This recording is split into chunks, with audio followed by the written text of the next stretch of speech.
And as I mentioned, we're going to have a Q&A session at the end with the panel here.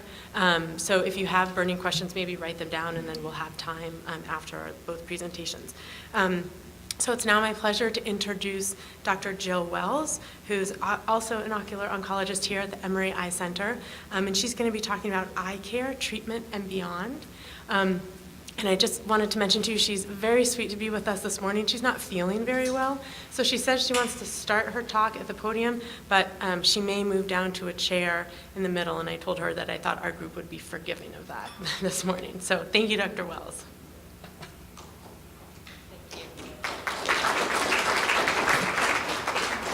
So I have a 2-year-old at home, and the flu is going around in her class, and so maybe that's what I'm getting. But I'd like to thank the Melanoma Research Foundation for inviting me to give this talk. I'm very honored to give it to patients. I think this is one of my first lectures that I've prepared that I've given to patients, and I enjoyed putting it together, and I hope that I can teach you something. So I've been asked really to talk about sort of follow-up after you've been treated, whether it's with plaque brachytherapy or with enucleation. So just curious, out of a show of hands, if you want to participate, how many have had a plaque placed on you? So quite a few. And then how many have had the eye enucleated? Okay, not as many. Okay, so why do we continue to follow you closely after treatment? Well, we know that even if we treat you and you've been doing well, we've been following you for a year or so, there's always the risk that the tumor could recur. And the risk is about 10% after 5 years. And we also know that regrowth has been reported 10 to 20 years after treatment. So even if you look good 5 years out, 6 years out, we don't say, okay, you're probably, this tumor is not going to regrow, because we've seen it a very late recurrence. And then multiple conditions can occur secondary to treatment. So, the plaque radiation, in addition to killing tumor cells, it's also going to kill a lot of the healthy cells that are in the eye. So we always follow for complications. And even maybe a better word than complication is a side effect. There are some side effects that we know will happen after treatment. So I'm going to talk about follow-up schedule after plaque and enucleation, and also talk about the complications. So typically after plaque treatment, we see you about 2 weeks later, and this is just to make sure that the eye is healing. We take the conjunctiva off, and then sometimes a muscle off, and then we put that back together. So we want to make sure the muscle is kind of where it needs to be and that there's no sign of infection. A lot of patients will say, well, how does the tumor look? Well, we don't even do an ultrasound. We don't dilate the eye, because in 2 weeks we don't expect to see much of a change with the tumor. And then really the next visit is about 4 to 6 months, and that's when we will use the ultrasound and take pictures and kind of compare it to the previous ultrasound pre-op to see if there's been any change. And then, at least here at Emory, every 6 months for the first 5 years, and at those, and I'll kind of go over what we do at each of those visits. And then after 5 years, yearly. Now, this does not include follow-up in terms of metastatic screening. That may be more frequently. This is just for the eye exams. So here's an example, just kind of what we do after each follow-up. So this is a small melanoma that was treated. So this is the pre-op photo, and then this is a post-op photo. You can kind of see a little bit of atrophy kind of around the tumor. And so at each visit, if you've been in our clinics, we show you before and after, and we always want to look and make sure we don't see that it's getting bigger. It doesn't always get smaller, but we want to make sure that the tumor's not growing. Here's another example of this tumor. And again, we just look at the photographs, we make sure we don't see it kind of expanding in the diameter. Now, when we look at the tumor, it's really hard to tell the height of the tumor, whether or not that's getting bigger. So that is when we rely on our ultrasonographer. We have excellent ultrasonographers at Emory that do this all the time. And basically, from each exam, they make the measurements from the apical height They also do the basal diameter. So here you can see this one is getting a little smaller. So most of the time, this is what we see. But again, about 10% of the time, you'll have a primary treatment failure. And this is one way of checking for that. So here's just an example of one that regrew. So this is a 44-year-old lady. She was referred in 2011. And you can see she has quite a large tumor, 18.1 millimeters in diameter, 7.6 in height. So here's her right eye, and you can see this large mass here. And here is the ultrasound. And so she was treated with a 22 millimeter plaque. And you can see 1 year later, she's looking a lot better. So here you can see part of the macula, and here you can see a lot more of the macula. You can see more of this blood vessel. You can see the tumor is regressing nicely. So after a year, this is looking good. And the ultrasound kind of shows this was pre-op, so before the plaque was placed, and this is about a year later. And again, you can see the tumor is a lot smaller. However, unfortunately, 3.5 years later, you can see now this tumor has grown quite large. Hard to see all of the, what we call the macula here. It's near the nerve. And again, here, this is what it looked like. A year and a half after treatment, it was much smaller. And this really just kind of, unfortunately, got a lot bigger in the eye. So when we see this, typically only treatment that we would recommend at this point would be to remove the eye. So that was recommended. Okay, so in addition to measuring the tumor, we also look for possible complications. And these include double vision, droopy eyelid, cataract, neovascular glaucoma, radiation retinopathy, radiation optic neuropathy, and vitreous hemorrhage. And I'll talk briefly about these. So double vision. Anybody in the audience have double vision? So quite a few hands. So this can occur when eye muscles are removed. So if you have a large tumor and we have to take an eye muscle off, it stays out of place for a week, and then we put it back on. We try to put it right where we took it off, but sometimes the muscle can sort of lose some of its sort of mass. It's not as, it doesn't seem as thick as when we take it off and we put it back on. So that's always a risk of double vision when we have to remove a muscle. Vertical diplopia is much more bothersome than horizontal. So if we take either the superior rectus or the inferior rectus, so the vertical muscles, if we take those off and put them back on, it's a little bit higher risk. If it's a horizontal, the eyes can actually kind of tolerate the double vision and you're better able to move the image back into one. Usually this can be treated with prism glasses, or we can send you to one of our strabismus surgeons that can do muscle surgery, maybe operate on the other muscle or even the other eye muscles to bring this back together. And actually just last night, I added this bullet because I had a patient who prism glasses didn't work, strabismus surgery did not work, and so she uses a contact lens basically, which occludes the vision, but that's really the only way to get rid of the double vision is to block the vision out of one eye. So I just added that last night after talking to this patient. Droopy eyelid. So here you can see this eyelid's a little bit more droopy. Typically this occurs if the tumor is more superiorly, because if we have to take the superior rectus, then its attachments are sort of near where the levator is, and that is the muscle that lifts the eye. So if we have to take the superior rectus, there's a higher risk that you could develop ptosis. But fortunately, this can be treated surgically by one of our oculoplastics specialists. And then cataract. I'm sure, how many have developed a cataract after plaque treatment? Okay, not as many hands. Usually, this occurs with larger tumors or tumors that are more anterior in the eye, which means that would be closer to the lens. So what a cataract is, it's an opacity in the lens of the eye. So here's the iris. Right behind the iris sits the lens. You can kind of see this yellowish green there. It should be clear if you don't have a cataract. And it's secondary to radiation. Almost 70% of patients with large tumors develop a cataract after 5 years.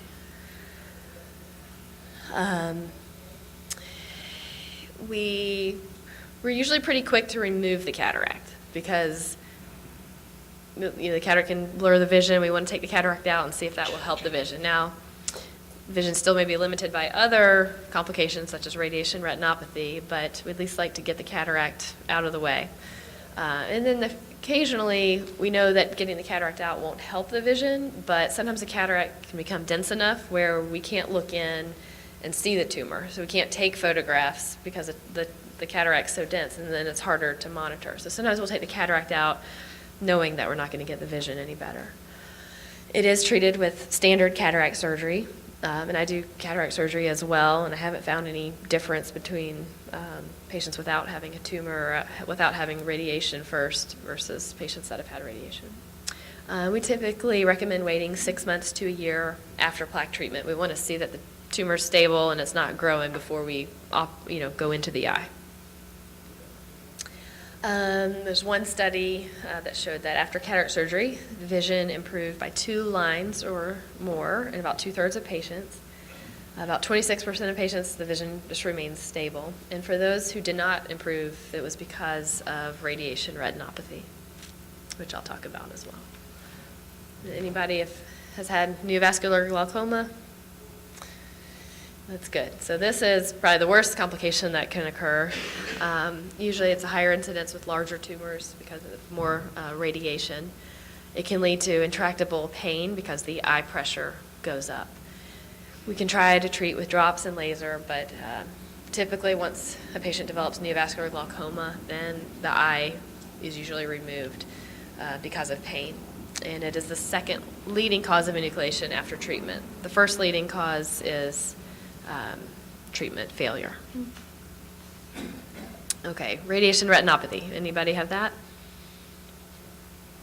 A couple of people. Okay, so this is more common in eyes with large posterior tumors, and it occurs 2 to 3 years after treatment. So the radiation, like I said before, it's also hurting the normal cells. So it causes damage to the blood vessels or the capillaries, and that will result in leakage. And so this is an example of these are called hard exudates, where the vessels are leaking, and this can really decrease the vision. Laser treatment may be applied, and we can also treat with anti-angiogenic agents, just like in macular degeneration, where you get a series of injections of medicine into the eye. So sometimes this can help, but it usually requires frequent injections.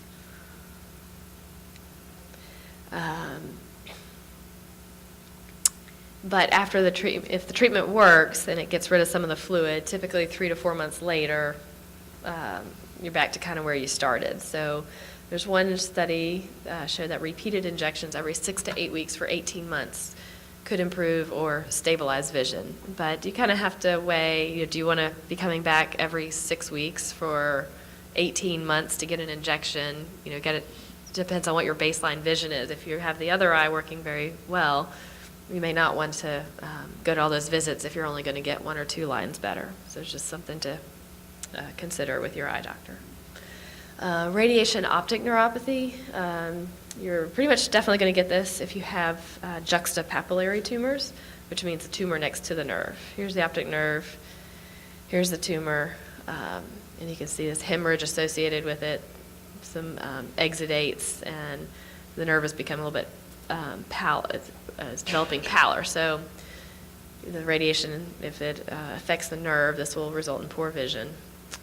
Almost half of patients with large tumors will develop optic neuropathy within 5 years, and about 15% of patients with this may have the eye enucleated 5 years out. Vitreous hemorrhage. So this is where you get a hemorrhage in the inside the eye in the vitreous. The most common causes include tumor necrosis, radiation retinopathy. Sometimes these leaky blood vessels can leak blood and cause bleeding into the eye, and you just can't see. You can't see out of your eye if you have a vitreous hemorrhage. Another cause is a posterior vitreous detachment, where the vitreous pulls off of the retina. And sometimes that's a very common occurrence even among people that have not had a plaque placed. So usually these are managed with observation because the blood can clear, but sometimes it can take months to do that. So if it doesn't clear on its own, one of the questions is it safe to really enter the eye, and where the back of the eye is where the tumor is, and remove the hemorrhage? Is that safe? Could you possibly be spreading any melanoma cells? So the Shields, who published many studies on all things ocular melanoma, they did a study. They looked at 47 patients who underwent surgery to remove the vitreous hemorrhage. These are all patients who had tumors, and they found that it is safe. So there's no increased risk of tumor dissemination inside or outside of the eye. Has anybody had proton beam therapy? Okay. So Emory is getting a new proton beam that might be a couple years away. So there's not many proton beams in the country. But this allows for good control of radiation. There may be an advantage for tumors that are right next to the nerve. So those can be hard to treat with a plaque, especially ones that maybe surround the nerve. We do have notched plaques that go around the nerve, but if I ever have a patient with a tumor near the nerve, I will often mention proton beam therapy and offer to refer to a few doctors in the country that do this. The most common side effects are cataract, radiation retinopathy, and radiation optic neuropathy. In one study, 10% of patients developed what we call no light perception, where you can't see the light or anything after a proton beam, and another 10% were enucleated down the road. I think Dr. Bergstrom and I are following one patient that has had proton beam, and she's not able to see light at all. Okay, so now I'll talk a little bit about follow-up after enucleation. So typically, we'll see a patient 2 weeks later, make sure everything is healing up. And then usually 6 or 8 weeks later, we refer to the ocularist for a prosthesis fitting. And then we see yearly. So rarely we'll have a patient that says, well, I don't want to have follow-up every 6 years and worry about the tumor recurring. I just want the eye out. So sometimes that happens, and they don't have to worry about, is the tumor going to recur, and they don't have to have as many eye visits with us. Now, metastatic screening they still need to do, but this does cut down on the visits to the eye doctor. And for these visits, we see how the prosthesis fits, but usually if there's any problems with that, we send you back to the ocularist or possibly an oculoplastic surgeon. And then we always check for any kind of recurrence in the orbit. So here are some examples of ones that we have enucleated. I know Dr. Bergstrom showed a few of these. So this was an 88-year-old lady with a large tumor that you can see kind of right behind the lens, measuring 22.3. Well, the largest plaque that we have is 22 millimeters, so there's no way to be able to plaque this huge tumor in the eye. So the eye was enucleated, and when we remove the eye, we always send these to Dr. Gross-Niklaus, our pathologist, and there's a certain way of sort of cutting into the eye, so we can take a look here. So here is the tumor here. And then what he also does is look at it underneath the microscope to look at these cells. So these are all melanoma cells. Here's some blood vessels in the tumor. And here's a higher power magnification, 100x. And you can see these are individual melanoma cells. These are called epithelioid, which are kind of more round in nature. And then there's some what we call spindle-shaped, a little bit more kind of oval. And this is a 38-year-old who's unable to see light at all, who developed eye pain. It's another example of presenting with orbital inflammation. And you can see this tumor really filling the entire globe. This eye was nucleated, and instead of having a sort of a dark brown color, it's kind of really, really light brown, and this is necrosis of the tumor, so it's It's growing so rapidly, it's outgrowing its blood supply. So that's why this is a necrotic tumor. This was an example of another young individual. Really, I don't have a clinical picture because he had a total retinal detachment and you couldn't really get a photograph of anything. So you kind of had to rely on the ultrasound to know what the diagnosis was, and you kind of make out a choroidal mass here. This is enucleated, and you can see this is what we call an amelanotic melanoma. So typically we think of melanoma as being pigmented or brown in color, but occasionally they can be white. And this has a classic sort of mushroom shape figuration that we see with choroidal melanoma. So follow-up after enucleation, our ocularists do such a good job that patients really look normal. And it's really hard to tell which eye was enucleated. So patients do really well with this option. Sometimes the prosthetic eye doesn't move as well, but it can be really hard to know which eye it was. In this case, this was the prosthetic eye. And some people have fun with it. This is an Alabama fan who decided to have Bama on the prosthesis. And another one with a skull and crossbone.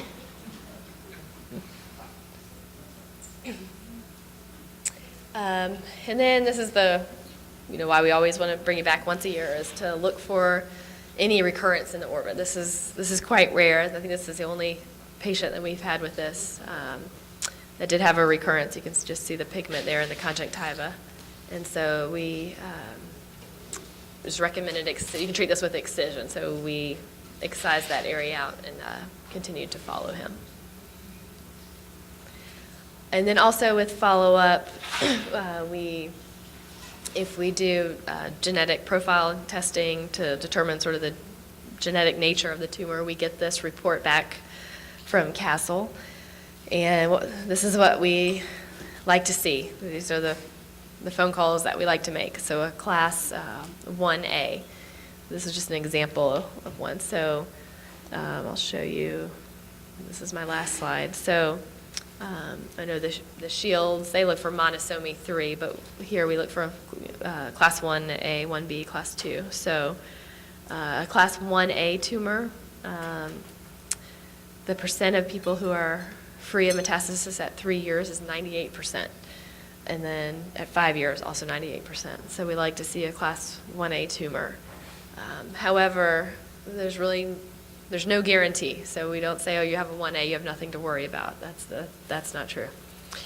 And in the past, it used to just be class 1 and class 2, but then the lab started noticing there were a number of class 1s that were developing metastasis. So they went back and kind of looked at the genes again, and then they were able to separate 1A and 1B.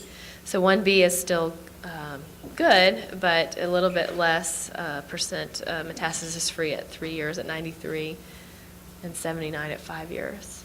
And then there is class 2. It's always difficult to give patients a class 2 diagnosis. We know that these patients are at 3 years, 50% are metastasis-free, and then at 5 years, 28%. But again, these are statistics. We've got a few class 2 patients 6, 7 years out, no metastasis. So, if you decide to have a biopsy, your results aren't, 100%. So we've seen, like I said, class 2 patients that have not metastasized in over 5 years. And Chris and I we'll do a Q&A session.